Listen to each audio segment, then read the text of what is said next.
When you go to that place, when you do the meditation, and when you make what we call conscious contact with your higher self and with God, when you make that conscious contact, you shift from a belief in God or a knowing about God to knowing God. There's a very big difference between knowing about God and knowing God. Knowing about God is a belief. Knowing God is conscious contact. It's direct inner knowing. And so you make this inner contact and you have a certainty about what it is that you want to manifest. And that desire that you have is consistent with all 9 of these principles.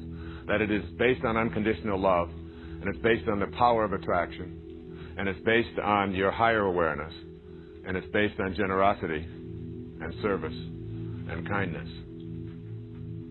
And then you are absolutely certain. And then you're able to detach because you're not really concerned about how it's going to show up. You see, your job in this whole business of manifesting, your job is not to say how and when. Your job is to say yes. Just yes. And then you let the how and the when take over. Now, when I say this, I know immediately what the ego part of us starts to think. I want it now, but I have to have it this way. But if I don't get it pretty soon, then I'm going to go broke. And then if this doesn't show up over here, then I'm going to have to go on welfare. And if I have to go on welfare, then and your mind starts playing all of these games about how terrible things are going to be if the person that you want to manifest doesn't show up the way you want him to show up, or if the child that you expect to have isn't showing up on time, or if the finances, or if the job, or whatever. And there's this push and this anxiety and this stress, which is based on fear and based on distrust.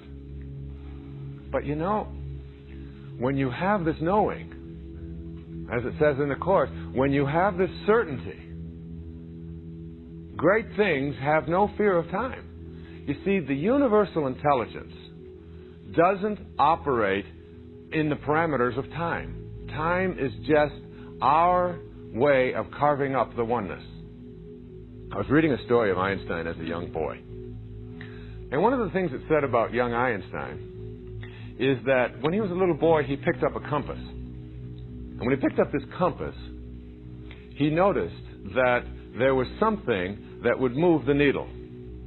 But he couldn't find anything in the compass that was moving the needle. And he was intrigued by what it was that would move the needle. And he would go and turn in a certain way. He'd make a 90-degree turn, and the needle would turn and face whatever direction it was that he was facing. And yet, he hadn't done anything. And he was intrigued by what this force was, inside or outside, or what it was, that allowed this, what would make this needle move?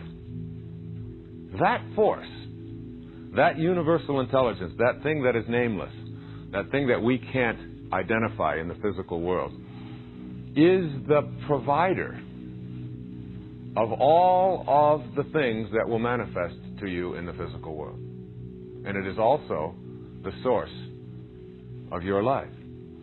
So that when you have an alignment with that force, what happens is you get very, very peaceful.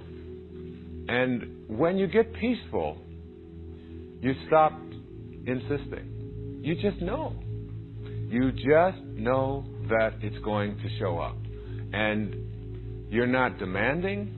You're not looking under the leaves for it. You're not asking for any favors. In fact, you understand that this universal force cannot provide special favors because it is everywhere. And if it were just for you and not for someone else, that would immediately make it not a universal force. It would be now someplace that it isn't. There's no favoritism in this.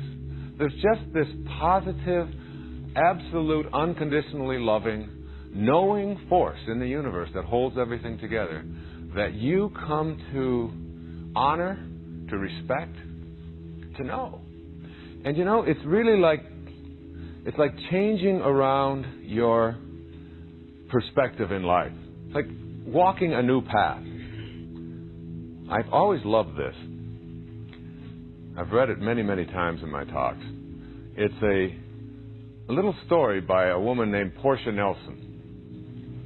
And she was asked, as a group of people were asked in a seminar, to write down her autobiography.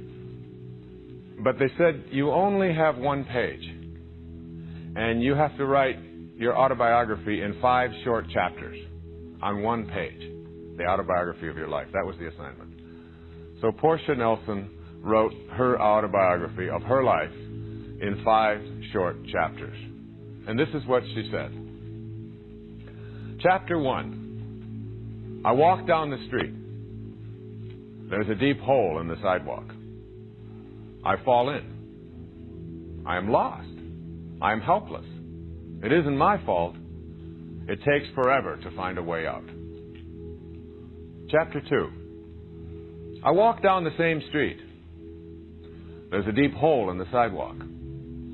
I pretend I don't see it. I fall in again. I can't believe I'm in the same place. But it isn't my fault. It still takes a long time to get out. Chapter 3. I walk down the same street. There's a deep hole in the sidewalk. I see it there. I still fall in. It's a habit. My eyes are open. I know where I am.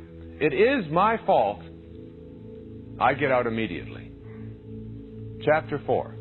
I walk down the same street. There's a deep hole in the sidewalk. I walk around it. Chapter 5.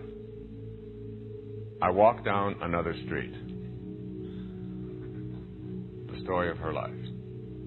And it's really the story of higher consciousness, and it's the story of manifesting.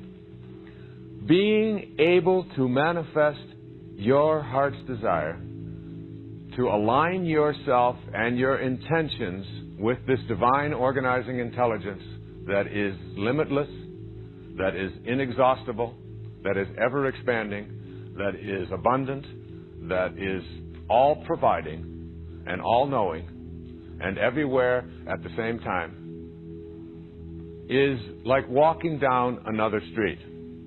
To align yourself with that and to know that that alignment in itself is enough to bring whatever it is that has particularized, that is individualized into the world that you would like to have show up in your life and align with the particularization of that divine intelligence that is you, that it's just bringing it all together.